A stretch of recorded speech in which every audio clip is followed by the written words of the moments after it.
Well, Gabby, we finally did it. We finally wrote our own script. So does this mean we run the show now? I think so. No more head writer. But didn't Jamie tell us that Kat was just under the weather? I guess that's true. Whatever, let's just have fun with this while we can.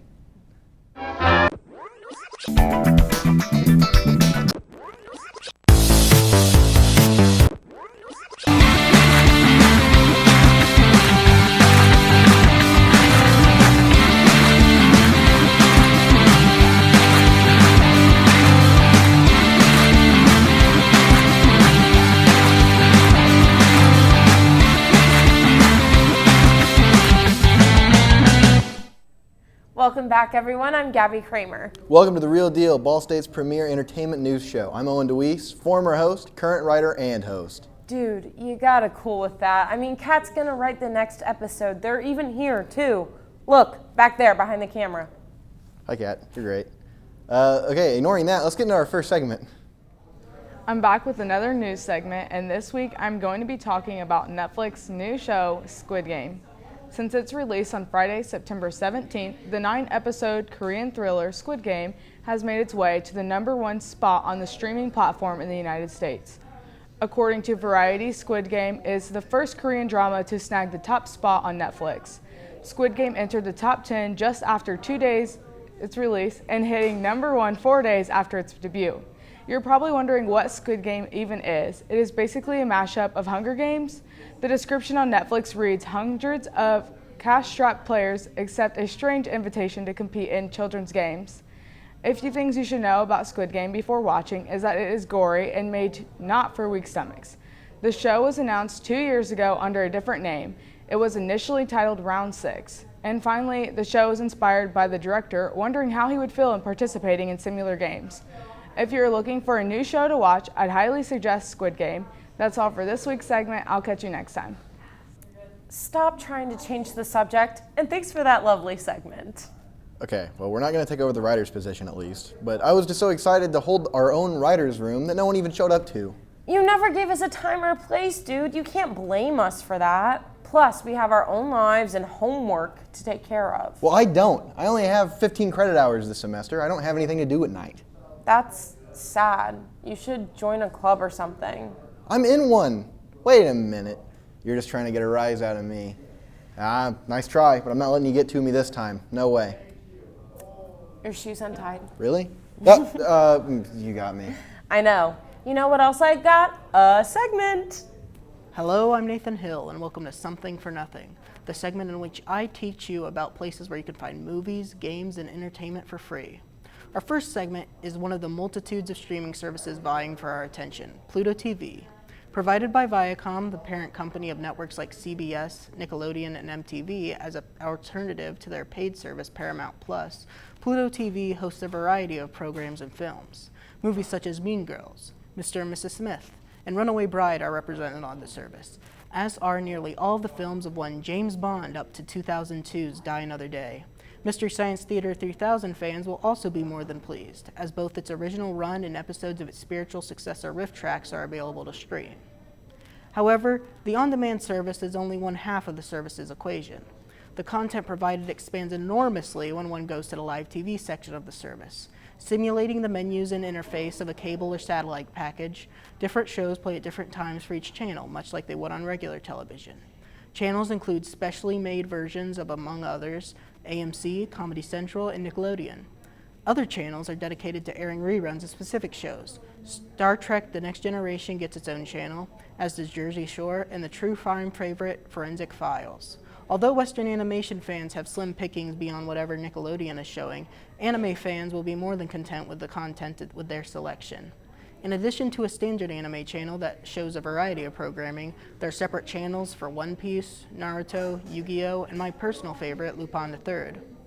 If there's one problem I have with the service, it's that most of the programs worth watching on it are gated behind its live TV function, and thus can only be viewed at certain times. While SpongeBob can play every 4 hours or so in the Nick channel, you're only getting one 30-minute chunk of SpongeBob per viewing. In addition, live TV programming has regular commercial breaks, although that is perhaps a given for any of these free streaming services. Overall, the service is a mixed bag and feels purposefully gimped by Viacom in an attempt to get people to shell out more for Paramount Plus. However, I can't help but find the live TV function charming in its execution, with its quirky channels that you'd never find on any regular TV packages. I encourage all viewers to try it for themselves and try and see what they can find. I'm Nathan Hill, and you get what you pay for. It just feels so lonely in here. Where's Mary? Where's Harrison? It just doesn't feel like the real deal without our well-dressed ghost friends. I haven't heard from them. Maybe they forgot? I mean, ghosts have lives too. They're probably just playing Xbox or something. Really? I thought the whole point of haunting a place was, to stay in that place until your business was done. At least that's what The Shining was about, I think. I don't think anyone but Stanley Kubrick knows what that movie is about. Yeah, you're probably right. Well, let's get on to our next segment and hopefully stall a little while for one of those ghosts to show up. All right.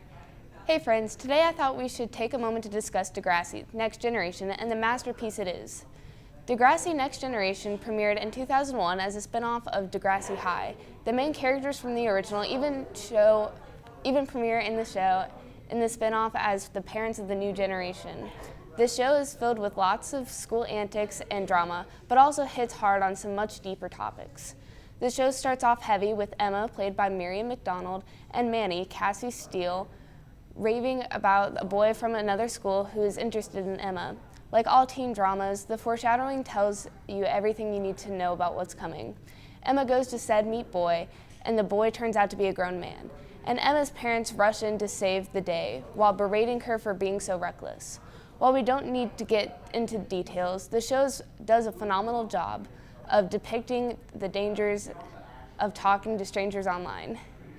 The show also features some key characters such as Toby, played by Jake Goldsby, Spinner, Shane Kipple, and Jimmy, played by Audrey Graham, or as anyone on this side of the Canadian border knows him, Drake.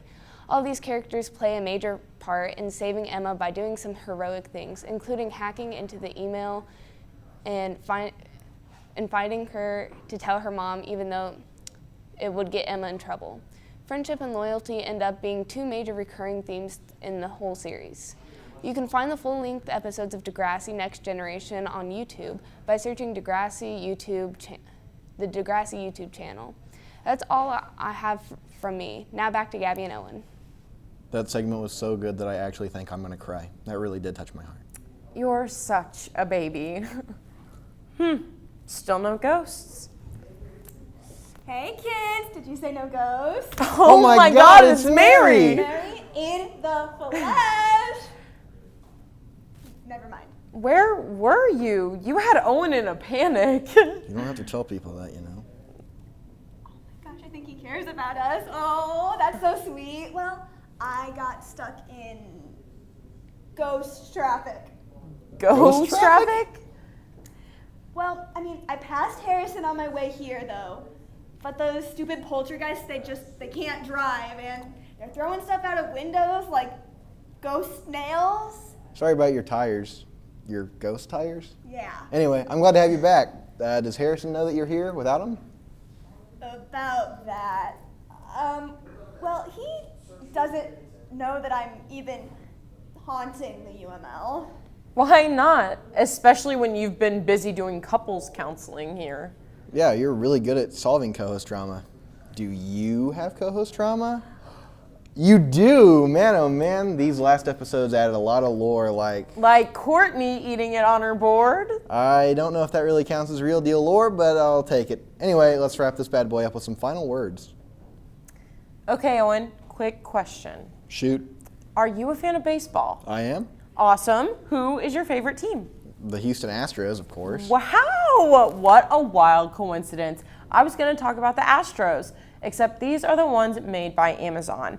This afternoon, Amazon announced that it would begin selling a home assistant robot. The robot will be selling for $1,000, but for now it is invite only. The robot is equipped with Alexa-like commands, can answer video calls, and can even recognize noises such as smoke alarms or even glass breaking and can notify you.